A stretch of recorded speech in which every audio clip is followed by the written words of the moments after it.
the reason I'm here is first and foremost to meet with the customer, and the customer is AFRICOM. And so I want to make sure that I understand the needs of AFRICOM as a combatant command, and also our U.S. Army Africa, where I'll be visiting with them after I go down to the Horn of Africa for a quick visit to see some of our reserve soldiers that are down there. The numbers that I'm tracking for AFRICOM is I have about 10 AGRs here at AFRICOM headquarters. I've got about 7 AGRs above the line, as we say, at U.S. Army Africa. I've got about 210 reserve soldiers on active duty in support of AFRICOM, some in the continent itself, and some are up here at AFRICOM headquarters. So not a huge Army Reserve presence in AFRICOM compared to some of the other COCOMs. For example, at CENTCOM, I've got about 10,000, almost 10,000, of which almost 6,000 are in Afghanistan. So a much smaller presence, but I was asking this morning, how big is AFRICOM headquarters? And I think somebody told me it's less than 1,000. And so when you look at AFRICOM headquarters is less than 1,000, and I'm providing 250, it's actually a bigger, bigger piece of the pie, so to speak, than you would expect. So even though AFRICOM headquarters is relatively small in terms of size, the Army Reserve is providing some pretty good support, not only to the headquarters, but also to the field down in the continent of Africa itself. So what I want to do is just go over a couple quick things and really get into Q&A more than anything to see what's on your mind. I've asked for them to come back and give you copies of Rally Point 32 if you haven't seen that, which just lays out the operational and strategic intent and my priorities, both as the component chief and as the CG. Well, one of the things I've learned in this job now, being in this job for 8 months, is most folks aren't necessarily clear about the distinction between the services, believe it or not, and they're not clear within a service like the Army, the differences between the 3 components. So regular Army or Army Compo 1, Army National Guard Compo 2, and Army Reserve Compo 3. And then even within Compo 3, the Army Reserve, we're not quite sure what an AGR is versus a TPU versus an IMA versus an ARE versus you name it. And then we have within the Army Reserve structure, we have what's called OCAR, we have USARC, we have Theater Enabling Command. So it's kind of confusing. So one of the things I'm trying to do is help clear up some of the confusion. But the first thing is, of the 3 components of the Army, only the Army Reserve is a component and a command. Okay?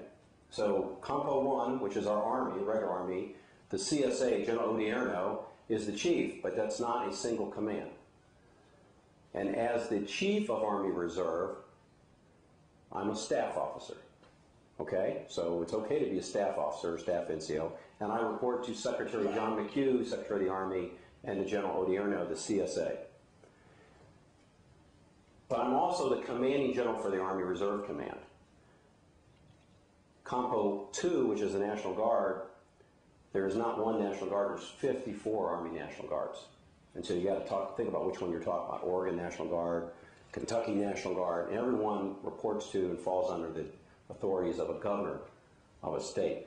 So the Army National Guard, 54 of them.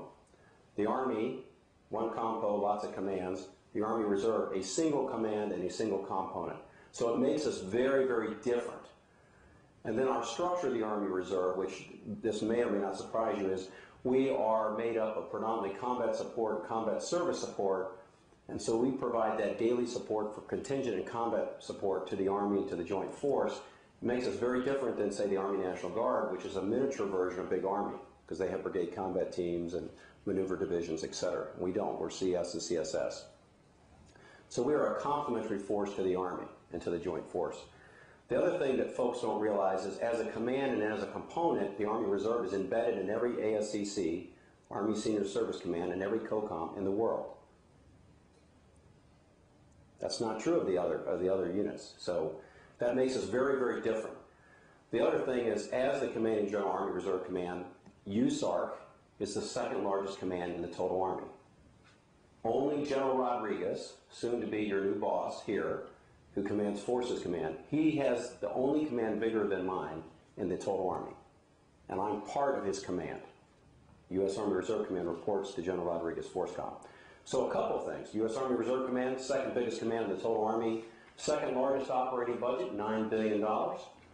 We're 4% of the total Army's budget, provide almost 20% of the total Army force, and we represent most of the support, service support for the total Army, day in and day out, contingent or combat. So most of your lawyers, good or bad, if you like lawyers, 88% of all legal units are in the Army Reserve. So lawyers, doctors, engineers, logisticians, pick your favorite enabler. Most of those are not in the Army National Guard, they're not in the Army, they're in the Army Reserve. And so why is that relevant? Well, it's particularly relevant to AFRICOM because if you look at the needs of AFRICOM as a customer, they're very much interested in preventing and shaping on the continent, which lends itself to a big demand signal for what? For enablers. And as I just mentioned, most of those enablers are in the Army Reserve. And in fact, if you look at all the theater commands, theater enabling commands in the Army, again, take all of them in the active Army and the Army Guard, add them up, we still have more in the Army Reserve. So the Army Reserve represents the majority of the theater enabling commands. If you're talking about civil affairs, 90% of the Army civil affairs forces are in the Army Reserve under use of KPOC at Fort Bragg. So the reason I say this, and it may be very fundamental to you, but what I find is most people just don't know. I'll say, are you in the Army Reserve? No, sir, I'm AGR. Our AGR is in the Army Reserve. Oh, so it's kind of funny, but what I find is whether I'm over on the Hill in Congress, or whether I'm in the Pentagon, or whether I'm in the field, or whether I'm here in a Combatant Command's AOR, people don't know clearly distinguishes, believe it or not, between services, and definitely they don't, between the components of the different, in this case, of the Army as a service. So it's important for us to help educate and inform the customers on what our capabilities are. And one component's not better than the other. You know, the Army National Guard is a great component, and we need the National Guard. We work very closely with the National Guard. They're not better, they're just different than the Army Reserve. And in fact, there's very few similarities between the Army National Guard and the Army Reserve. But they provide a distinct, different capability to service to the nation than the Army Reserve. We're the federal force under federal control. A lot of people don't realize, as a single component and a single commander, I can move forces anywhere in the world up to 29 days on my own authority. So if the current AFRICOM CG said, hey, I need some small debts in AFRICOM for a few weeks to meet some medical needs, logistic needs, I can just, as a commanding general, I can push those here right away. That makes us pretty unique. Now, if it's more than 29 days, if you're a traditional reservist, then of course we have to have some sort of authority to put them on active duty more than 29 days, some sort of mobilization, of which some of you are on. But these basic fundamentals on how you access and utilize the Army Reserve to support, in this case, AFRICOM, most people within the Army Reserve don't know the fundamentals. And so part of my job is to help educate and inform within the force and outside the force. The other thing is folks don't know the difference between the CAR and the CG. So the CG role is I am the commanding general for U.S. Army Reserve Command, and we're aligned, all those general officer commands. By the way, we have about 120 plus general officers in the Army Reserve.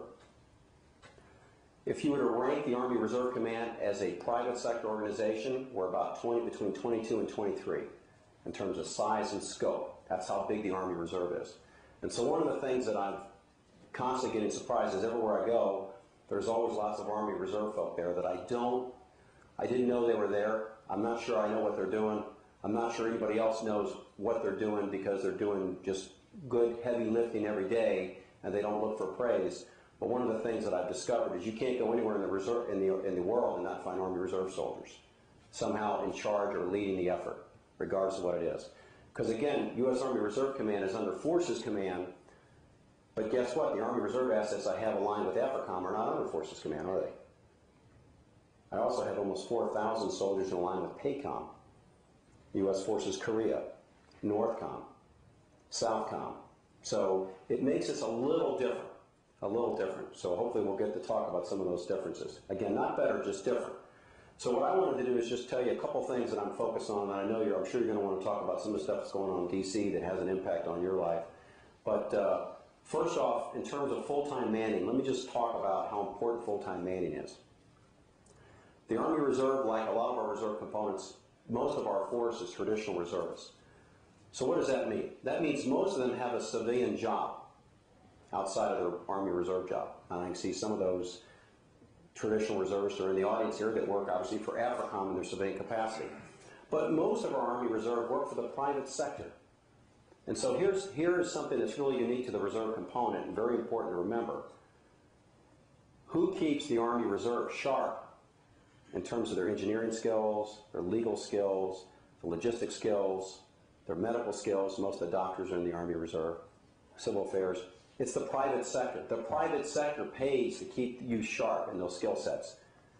And then the Army, at a very low minimal effort, allows you to execute that tactical and that technical background in a tactical environment supporting the needs of the Army, the nation, and of course, in this case, the Joint Force, AFRICOM. That's why the Army Reserve, and like all reserve components, is such a good investment for America. Because the Army doesn't keep you sharp in your technical skills. It's your civilian job for the most part. Now, we do have a bunch of full-time manning positions. Now, the good news is we do have full-time manning. The bad news is we have the smallest amount of full-time manning of any service and of any component. Most reserve components, other services, so we talk Air Guard, Army National Guard, Air Force Reserve, Naval Reserve, Marine Corps Reserve, okay, their full-time manning averages around 16 to 19%. Army Reserve is 13%. So we're the largest reserve compo, because again, the Guard is 54 Army National Guards, it's not one National Guard. So I'm the largest component and largest reserve force, but I have the smallest full-time force. Now we're mandated 100% of our authorization, but we're only authorized about 13%. Now, I don't know why we're at 13% as opposed to what everybody else is, which is at 16, 17, 18%. But what that means is you're very efficient. You're very, very efficient because we don't have the level of full-time manning. And of course, our full-time manning are AGRs and military technicians. And we do have some Department of Army civilians that are true DACs, but not a lot. Most are mil-techs. And so what I'm trying to tell you is the Army Reserve, the more you drill down into the details, we're pretty efficient. And so if you go over on the Hill, people are very appreciative of the Army Reserve, and within the Pentagon and within our force and the Army and other services, people are very appreciative of what the Army Reserve is as a component, as a command. And so you should feel proud of the fact that the Army Reserve every day is doing great things all over the planet, especially here in support of AFRICOM. The priorities that I focus on, and maybe we'll get to it in Q&A, but I just want you to maybe think of a couple things. The first thing is put your family first. So if I've already said that most of our reserve force in the Army Reserve are traditional reservists, that means their mortgage and rent payment's not paid for by the Army. Now, that may not be true for this audience, since most of you tend to be AGRs, but for most of our reserve formations, that's true.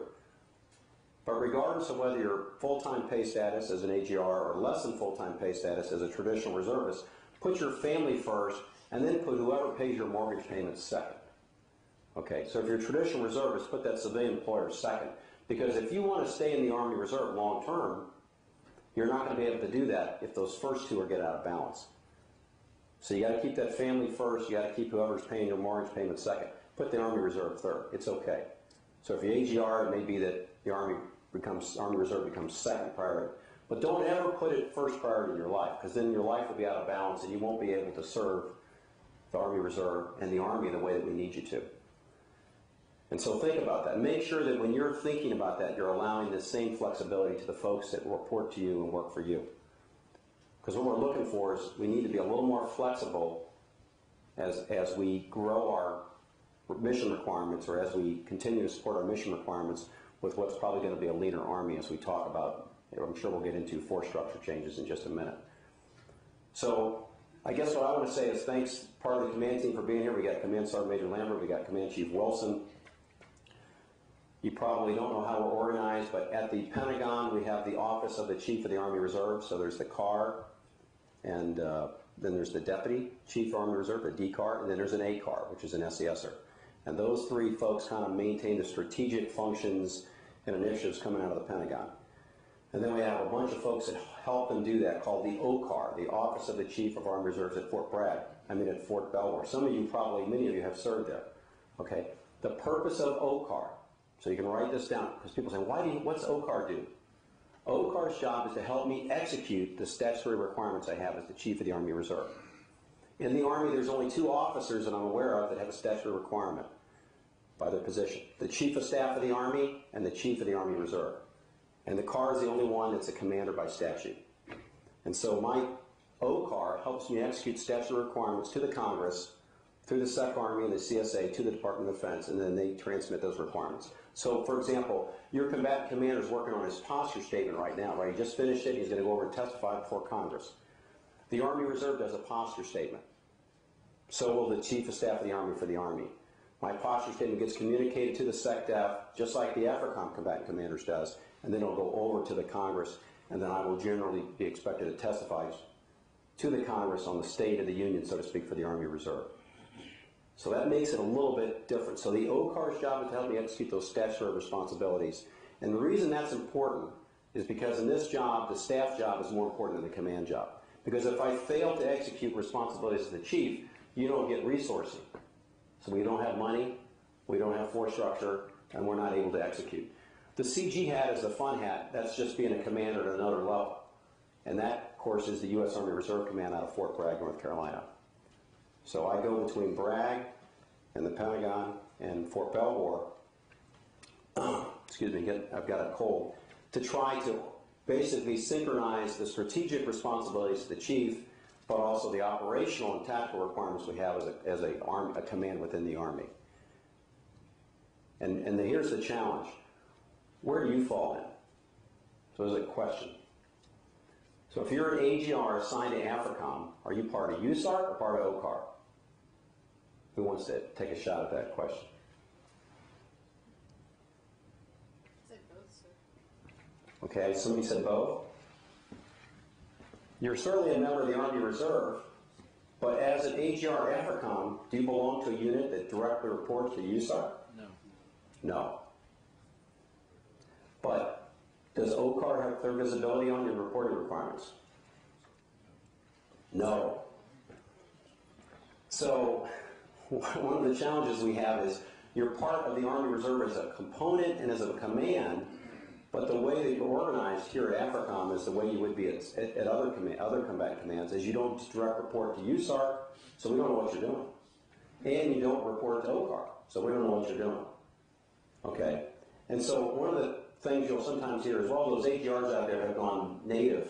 They've forgotten. Have you heard that? They've gone native. They're forgetting they're members of the Army Reserve. Now, the National Guard's got one up on this. They're really great. And General Ingram is going to let me in on his secret. They send them to some special school, I think it's in Langley, and they put a chip in their neck and they drink some Guard Kool-Aid, and they never forget that they're National Guard. And they love the National Guard. They remind everybody they're National Guard. I'm jealous. I wish I could get Army Reserve soldiers to do that. Some do. So we're going to try to adopt the National Guard training program. Bill's going to share the secrets with me. But what we do is we put you out there and you do great things, but then you don't have that connectivity to the Army Reserve. And then we kind of complain that you've gone native, that you've forgotten that you're an Army Reserve soldier. And so we're going to rearrange some of that with our AGRs above the line when we talk about regional line forces. But I think, I'm going to talk more about that probably in Q&A, but let's go ahead and jump to Q&A. But the short answer to the question I asked is the answer is really neither one. You don't come under OCAR in terms of reporting, and you don't come under USARC. So when I go to all the Army Reserve assets out there that are not part of a subordinate unit to USARC or part of OCAR, which is a TDA structure, and I'm paying your salary, and I'm determining whether you're in that position or not, the problem I have is I don't know what you're doing. And so what I'm looking for, maybe today for some feedback, is how do we better organize the Army Reserve as a component and as a command? Because again, one of the benefits I have is being the commander and being the component chief, I have the authority generally to make the changes that need to be made that make sense for our customer, which is the COCOMs. And so I need your expertise and your feedback to me so I can see where does it make sense to keep it the way it is, maybe where does it make sense to change it, okay? And that's particularly important today as OCO funding is going away, and if you're not in the base budget, you basically aren't the base budget of the service. And it gets a little challenging, even more challenging here in AFRICOM because you don't have assigned forces. And so if you're AFRICOM, you're very much reliant on the services, particularly the reserve components, because you need that expertise because you don't have assigned forces the way some COCOMs have. So now General Rodriguez, when he comes in, he knows this because being my boss at FORSCOM, him and I have talked about this, and he very much values and appreciates basically the enablers we have in the Army Reserve and intends to use those more fully when he takes over AFRICOM. And we want to do a good job supporting him as we have with the current AFRICOM CG, who I know is busy trying to get ready to head to DC today for testimony. So I think with that, have you heard about regional line forces from the Army Reserve? Has anybody heard about that? What have you heard? Anybody? Sounds like war tricks. Sounds like war trace. Great answer. You're right. It's basically a formalized war trace. Or maybe another way to think is, you ever heard of capstone? Long time ago. A long time ago we had capstone. So regional line forces, the Army, General Odierno is going to regional line forces in the Army with the ASCCs and COCOMs to better support the COCOMs. So the Army is allowing the Army Reserve, allowing me and the OCAR USARC staff to work up the plan for the Army and how we're going to regional line forces within the Army Reserve. And I'll just quickly give you a quick commercial on how we're going to do that. We're going to take Army Reserve engagement cells. Got to have an acronym, right? So it's going to be called an AREC. And we're going to take those Army Reserve engagement cells, which are all full-time folks, and we're going to position those ARECs at the ASCCs and COCOMs. Now, tentatively right now, an AREC looks like about 16 folks. And they represent all of the different regiments of those technical enablers I mentioned. So within that AREC team, and these would be senior NCOs and officers all the way up to include colonels, you'd have some would be engineers, some would be legal, some would be civil affairs, from logisticians. So it's a one-stop shop. Now here's the beauty of this. Those AGR billets are actually in the theater enabling commands. So you're not an above-the-line AGR. So if I put an AREC, an Army Reserve engagement cell of 16 full-time folks at AFRICOM that represent the full suite of enabling capability in the Army Reserve, that's CS, CSS. Let's say you're an engineer. Well, you would be an engineer filling an AGR position at, say, the 412 Theater Engineer Command with duty forward at AFRICOM, at the AREC.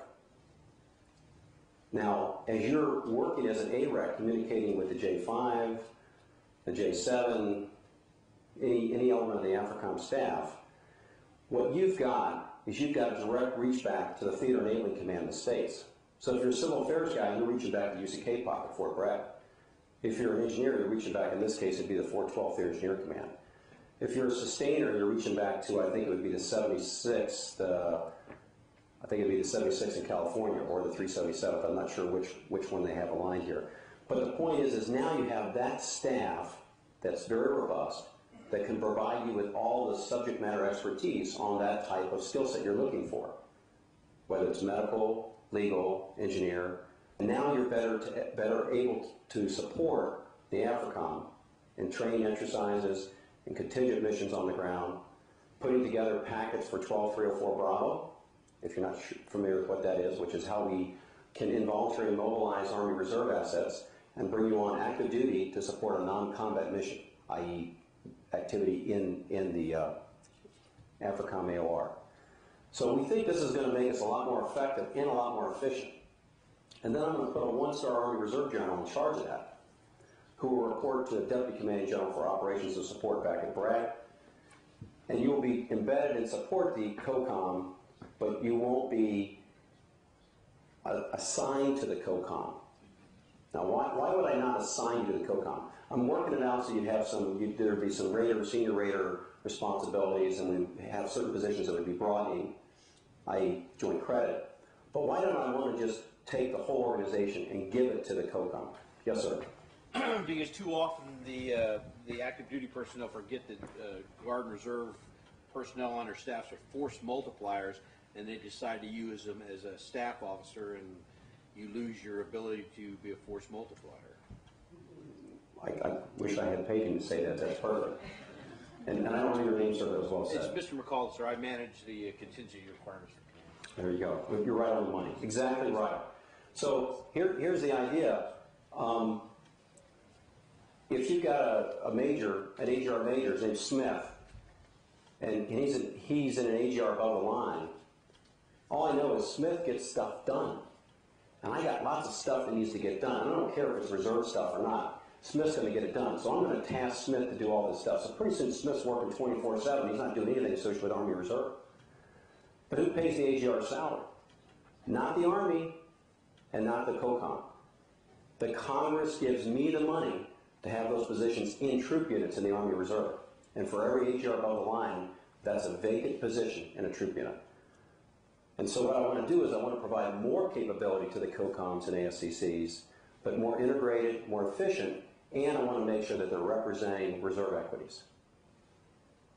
So this way I can provide more support, and it's still free to the COCOM and the AGR's benefit.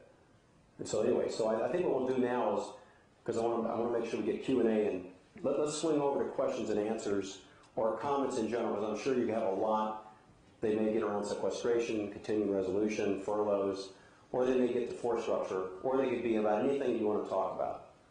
Okay, so let's go ahead and switch over to Q&A. Thanks. Sir, we have Molesworth that's on the screen that's just come in, so they're there as well. Hey guys, you didn't miss anything, okay, so welcome.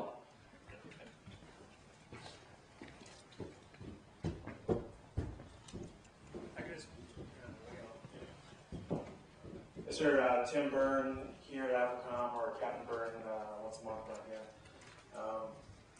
So as a civil affairs soldier here in Europe, as a TPU soldier, we fall under a major command active duty. We don't fall under use of KPOC. So I was trying to follow your discussion, your vision of how as regionally aligned forces, how we'll work as TPU soldiers in Europe. If that's going to change at all. Yeah, it's a good question. I mean, I'm looking across the structure. We have Army Reserve units in Europe, to include TP units, where those commanders actually report directly to the U.S. Army Europe, CG. And they're not part of USARC, per se, and they're not part of OCAR. And so we will probably not change them significantly. For example, PACOM. Okay, I have 4,000 soldiers aligned in units already direct reporting to PACOM. And so the idea is not to change things that provide less capability to the ASCC and COCOM, it's to make it more efficient. The problem is if you don't know the difference between the Army Guard and the Army Reserve, if you're not sure you know the differences between the services, i.e. why do we need a big standing Army, which is some of the questions you get asked on the Hill, then you're sure not going to know the differences between within the Army Reserves and the different enablers. So the purpose of the AREC, the Army Reserve Engagement Cells, is to really help the COCOM and the SC properly get who they need for whatever they need it for, whether it's exercises or contingent missions on the ground. And so they will work in conjunction with. But see, right now, if you need to know what are Army Reserve capabilities that I need to support Africa, the continent, where do you go? You've got some small civil affairs teams, but you're not part of use of KPOC. But who's the expert for civil affairs in the Army? It's use of KPOC. 90% of all the civil affairs falls under use of KPOC. And in fact, the active Army only has one brigade of civil affairs that supports unconventional and one brigade that supports conventional. Everything else falls under use of KPOC. So what we're going to try to do is here's what's happened. It's not a conspiracy. I always tell insecure reservists, it's not a conspiracy, okay? Because conspiracies take a lot of time and money and deliberate planning, and to be frank, we're just not that good, okay? But we have to look at our structure. In some cases, we have legacy structure across the globe in terms of the Army Reserve. And we need to reorganize it so it's more efficient and provides better support. So, for example, civil affairs. I think the deputy J1 was talking to me this morning about TPU positions that are supporting special ops in Africa. They want to swap them with IMA billets that are up at the J2 and all that, and they've been trying to work it through OCAR. And so, we're going to try to take a look at that. But see, that gets to my point. Today, I've been asking the question, who do you go to if you want to know what capabilities in the Army Reserve and how to support AFRICOM? Crickets. No one knows. Oh, I know. They don't know. I know. So we got a couple guys that know. Wouldn't it be easier just to say, well, I've got an Army Reserve engagement cell here that's tied to every capability the Army Reserve has, period. It's a one-stop shop. You can just go there, and they will help you. They'll help write the documentation for you to send a demand signal to the Army for 12304 Bravo. Right. So what we're going to try to do is shore up that. Now there are onesies and twos. How do we provide more opportunity? So you're a TPU Civil Affairs captain, right? Yes, sir. So in the Army Reserve, we talk about continuous service. You need to let people go between the different components as it's best for them and best for the service. But the processes don't allow that, right? So we like to complain about that sometimes in the Army Reserve. But guess what? We have the same thing in the Army Reserve. If you're an IMA, it's pretty hard to get out of the IMA program and go into something else. If you're AGR, you're kind of in the AGR program. Once you get in, you're in. But once you leave, you can't get back in. Why don't we make it easier and just say, look, the Army Reserve is like any organization. We got different product lines. Okay? Let's make it easy for you as an Army Reserve soldier to serve, because I want you to put your family first and your civilian job second and your Army Reserve third. Well, depending on where you are in that family and depending on where you are in civilian opportunities, maybe if we made it a little easier for you to go between AGR and IMA and TPU and back and forth, then we get you where you feel it's best for you to serve and provide the greatest opportunity. And so we're working on that. And I've got General O'Meara of the CSA to agree to maybe relook what we call Soldier for Life, where Soldier for Life is you're a member of the Army National Guard, the Army Reserve, and we need to make it easier to go between those three components. And then when you leave the Army, you leave one of those three components, then you're an alumni, if you will, of the Army. And that's Soldier for Life. And so what we got to do is we got to try to break down those barriers and make it easier. Because where you live, in your case, you live in Europe, so you probably don't have as much flexibility for opportunities to serve in the Army Reserve. So we need to give you more opportunity for you to have more flexibility to serve, not just probably a very small number of TPU positions in civil affairs. We need to make more opportunities for you. And so the regional line forces will help us do that, but it won't necessarily change the structure you're talking about immediately. Did I answer your question? Yes, sir. Okay. 20 minutes. Okay. Yes, sir. Well, sorry, somebody had a microphone. We'll come back. Yes, sir. Go ahead, yes, sir. Jason Carpenter, I'm a major with the J2 here at AFRICOM when I put my uniform on. My question is specific to that. As of FY 14, I was advised that the J2 IMA unit that was stood up here for personnel like myself so that we could drill locally is being transferred back stateside and becoming a TPU, so that's being taken away as an opportunity for us here. And you're talking about potential opportunities to move about in the reserve, total reserve component. And this is just one further thing about those of us here, stationed here, as a civilian, is opportunities are departing here. And I was wondering if you could shed any light as to the reasoning behind that. Yeah, the short answer is I don't know, because I'm not familiar with what you just mentioned. When the Deputy J1 mentioned to me this morning the request that they had out there, I was not aware of it, and apparently it's been floating around for a while. But here's what happens. I have 4,000 IMA billets that are managed for me by Human Resources Command, which is out of Fort Knox, Kentucky. We're trying to find ways with HRC to improve how we get people in those positions. But the first thing we've got to do is we've got to say what is the need and the capability of the COCOM and the Army Senior Service Command, and then build structure around that. So I think what you'll find is, in your case, one of the challenges I've got, and I'm not picking on Intel, but everybody likes to be regiment specific, okay? So I was an engineer, and the only thing that counted was to be an engineer and support a maneuver force, and there was nothing else that mattered.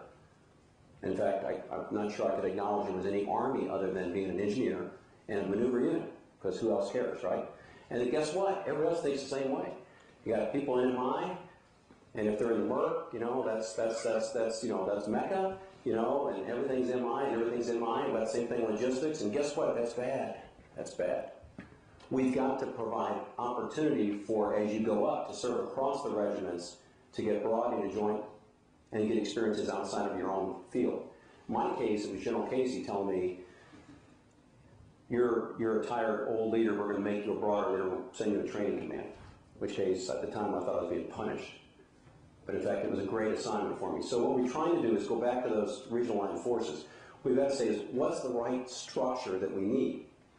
And I think what you'll find is we'll be creating more positions.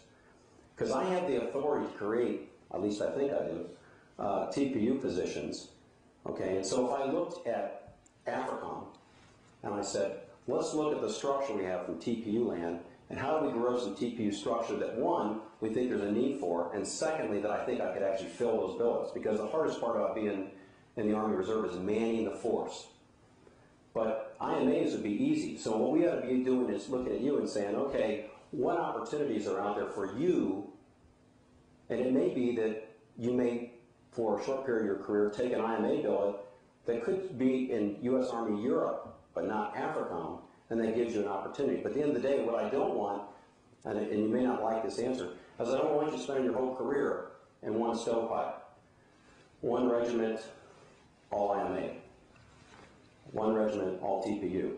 I want you to go back and forth between maybe AGR, IMA, TPU, and serve in ONF land, and serve in training commands, and go back and forth, and get joint credit, get broadening assignments. That's how we're going to generate the best quality leader at the highest level. But we don't have that structure, so I'm agreeing with you. So we're going to have to figure that out. But maybe after this is over, you can talk to me privately about some more specifics, and I'll take some notes, and I'll go back and look into it, okay? And I'll get back to you. Because I don't know the details of what you're saying, but I want to find out. Yes, sir. I've heard from our Navy and Air Force brothers and sisters about them, the possibilities of them canceling annual training for the year to help save money. I've been in the Army for 20 years. No, we're not doing that. I can't speak for the other services.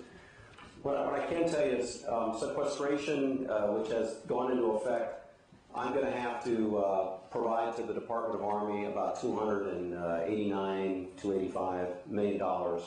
So I'll have to provide a little less than $300 million between, well, probably the last 6 months of 2013. And to the fullest extent that I have the authority and the flexibility, I'm working with my CFO, whose name is Steve Austin. I'm not making that up. He is literally the $1 million man. Steve and I are working it up and providing how we intend to offer up that dollar amount to the Department of Army to the degree that I have flexibility under the law called sequestration. But I will just say in the Army Reserve, zero discussion. Now I will tell you, when I first came in this job, I'll just tell a quick short story. You'll find it funny. Somebody came into my office, the CFO came in, Steve, and said, hey, sir, we got a $40 million bogey, an unfinanced requirement. And I had just come from a PCC, a pre-command course, and the colonels out there, and lieutenant colonels were saying, sir, we hear some rumor out there you're going to cancel September's drill because you got this $40 million bogey you got to pay for. And I said, that's crazy. Where'd you hear this stuff?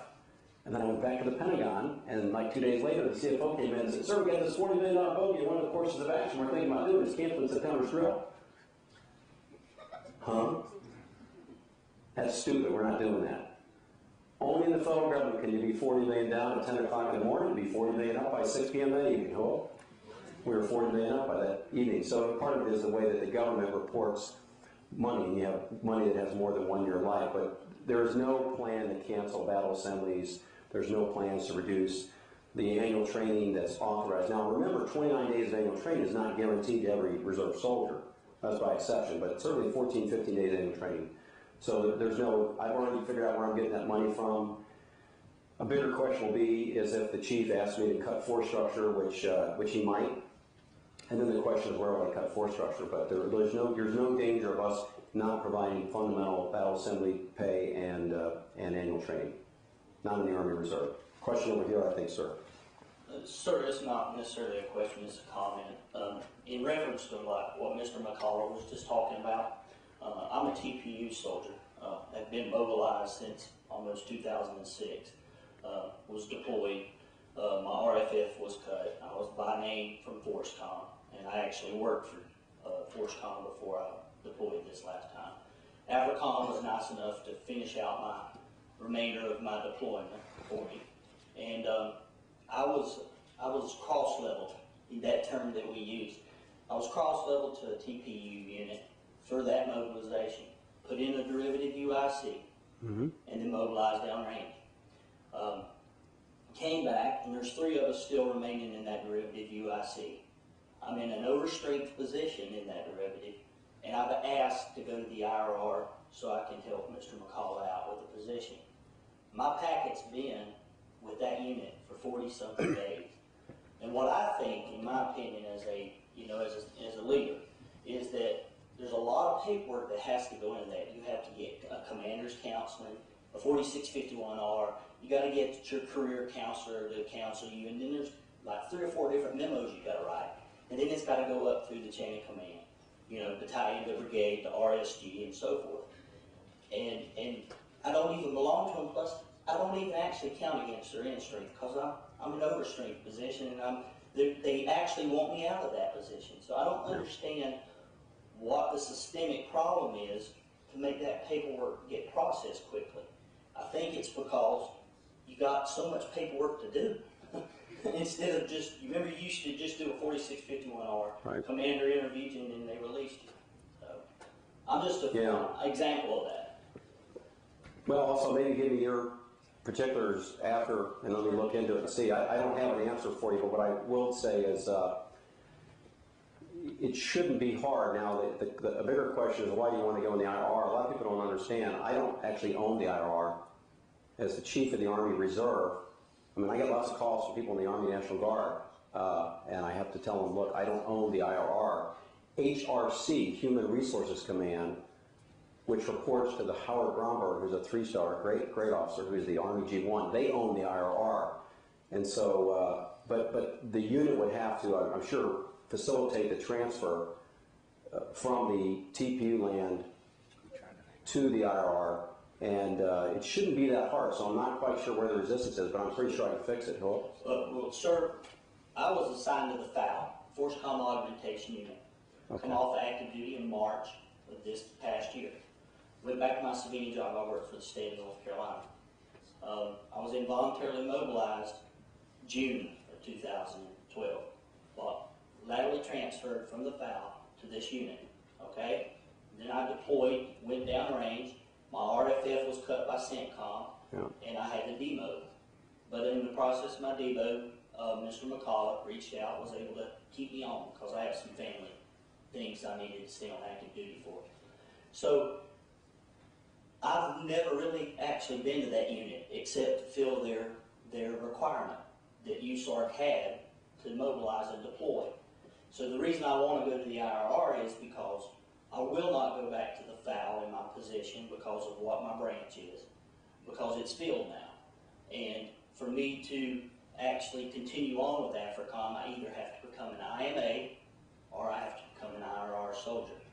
Because I'm accessing that commander won't release me because really I don't belong to it.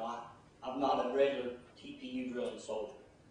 Yeah, we'll have to definitely talk because I got to drill down on that because I'm not familiar with any Army Reserve units that are embedded in FORCECOM headquarters. I'm not aware of any. So I think one of the challenges going back to regional line forces is how do you make sure Army Reserve soldiers as individuals, how do you make sure that they're taken care of? Well, one is if they're in a TPU unit that reports up to USARC, we have a chain of command. If they're at OCAR, they of course have that chain of command. But if they're out here in these positions, their chain of command tends to be non-Army Reserve. And so they may not know what they don't know, and they may not be familiar with what they're not familiar with. So in your case, as soon as we get done here, I'm going to get some details and dig it out. But I'm not, unless Sergeant Major, unless you're aware, I'm not aware of any reserve units that are in FORCECOM. Okay. But what I would simply say is, if I know that there's a need from a combatant command or an Army Senior Service supporting combatant command, I can meet that requirement if it's a CS, CSS, period. And I can find a way to meet that requirement. And if somebody in the Army Reserve tells you no, you need to rat them out to me. Okay? Because that's the only reason we have an Army Reserve is to support the regular Army and the Joint Force. That's the only reason we have an Army Reserve. And to be frank, this is the first time I've heard anybody ever had issues with access to the Army Reserve. It's generally just the opposite. We want, we get, done. That easy. Now, I don't know if it's something specific with AFRICOM, but I can just tell you, when I go to the other COCOMs and when I go around the Army, there's no issue, because you can pick up the phone and call somebody that's a commander. So I don't know, maybe it's something unique to MI, maybe it's something unique to AFRICOM, maybe it's something unique to, but all I know is I haven't had any problems meeting support requirements. Because again, we're a federal force under federal control, and we're a command. That's command. So I can say, Talley, you hereby order to go from here to here. I don't need anybody's permission. I have the command authority to do that. If it's 29 days or less, I'm the command authority. If it's more than that, then it's just a question of getting the authorities to put someone on active duty. But again, I haven't, so I'm a little surprised, but the good news is I can probably fix it, so I will. So I'll dig into it and find out. Yes, sir. Sir, Lieutenant Colonel Robert Farmer. I am an ADR working here in the J9, coming from Civil Affairs, just came from UCK POP, served in several below the line positions, so this is my first opportunity in the above the line, just got here in September. My question, concern about the AREC. I would like to grow my regional expertise in AFRICOM. I'm here, I actually just came from Cameroon for 10 days working open county exercise. See a lot of important opportunities that we have. I work in public-private partnership right now. I was academic engagements branch chief, so I have the ability to, in J9, to utilize all my capabilities and insert that in there.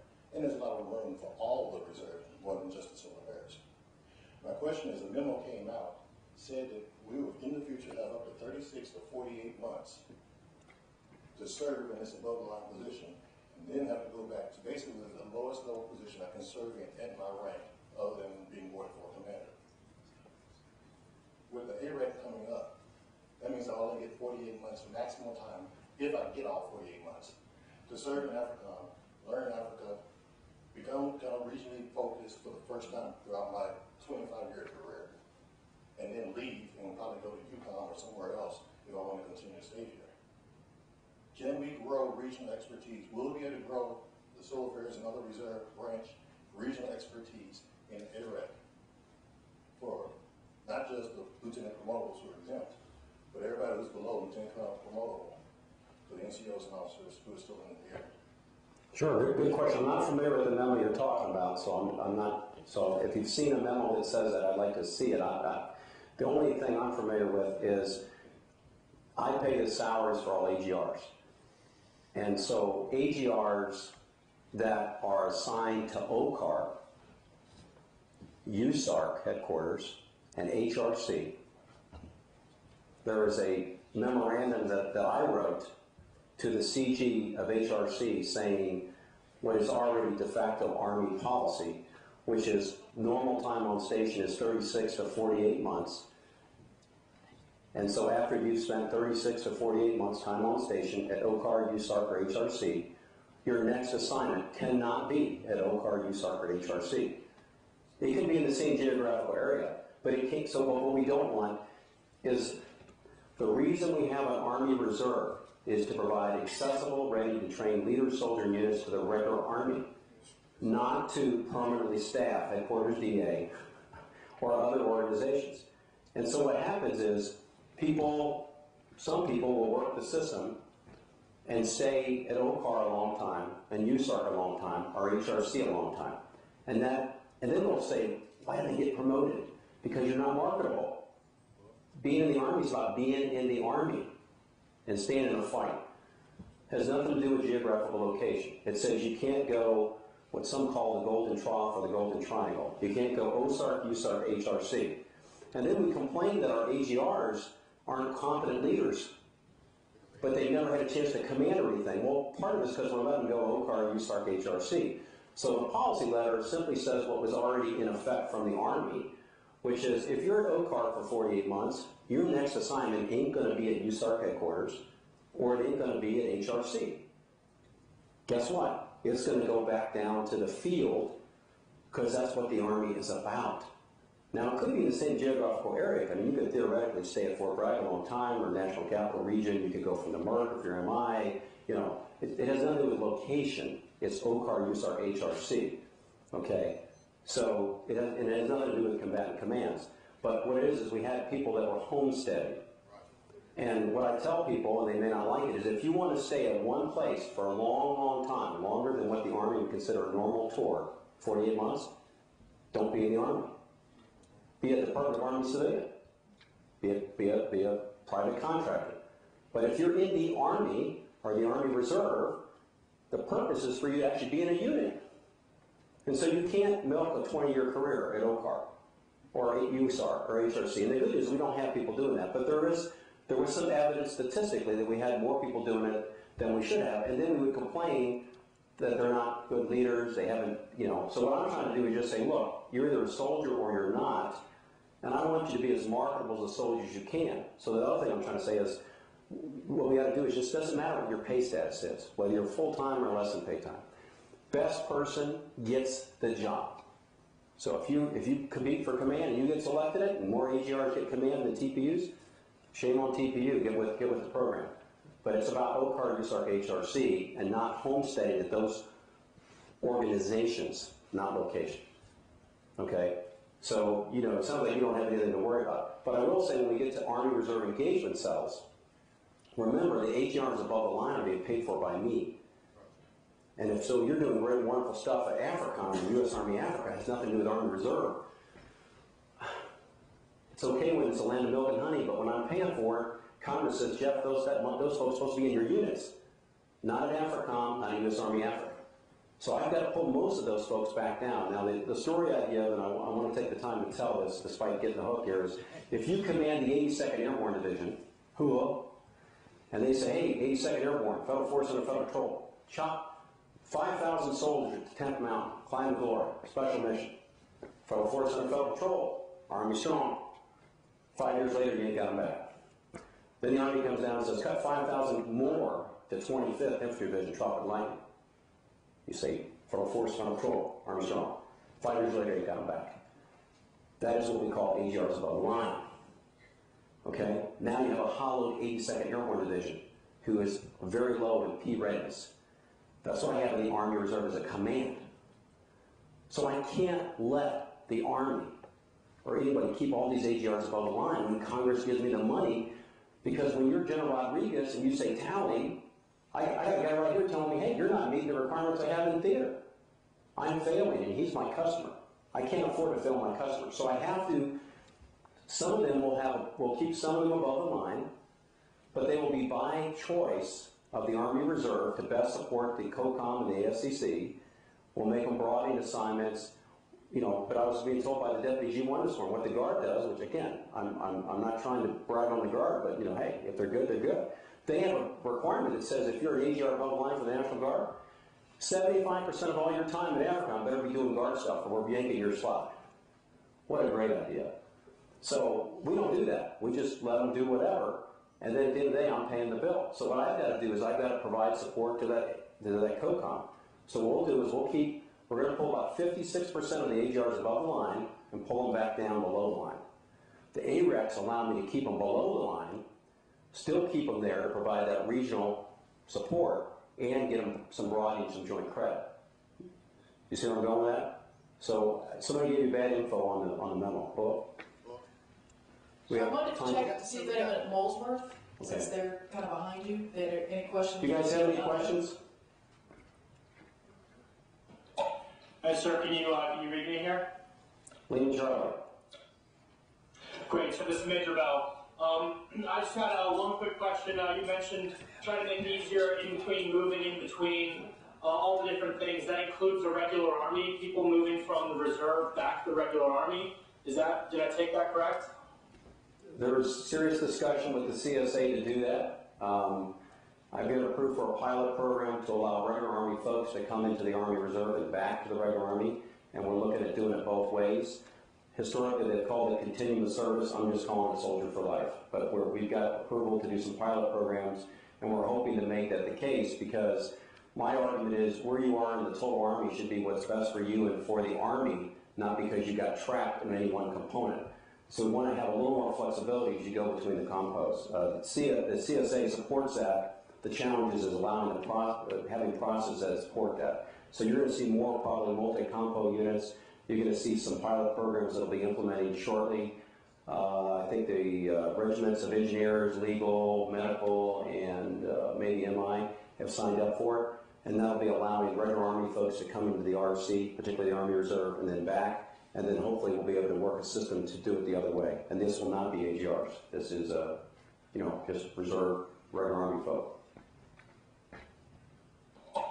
Thank you very much, sir. That's all the questions we have. Okay, we're doing our best, but the problem you've got are the processes in place to allow you to transfer. But I will tell you the Chief Staff of the Army and John McHugh are, of course, 100% behind total Army policy. And so what we're trying to do is do what's best for the total Army. And the Guard's right there supporting this as well. So it's one Army, one fight in this case. Time to go, right? Yes, sir.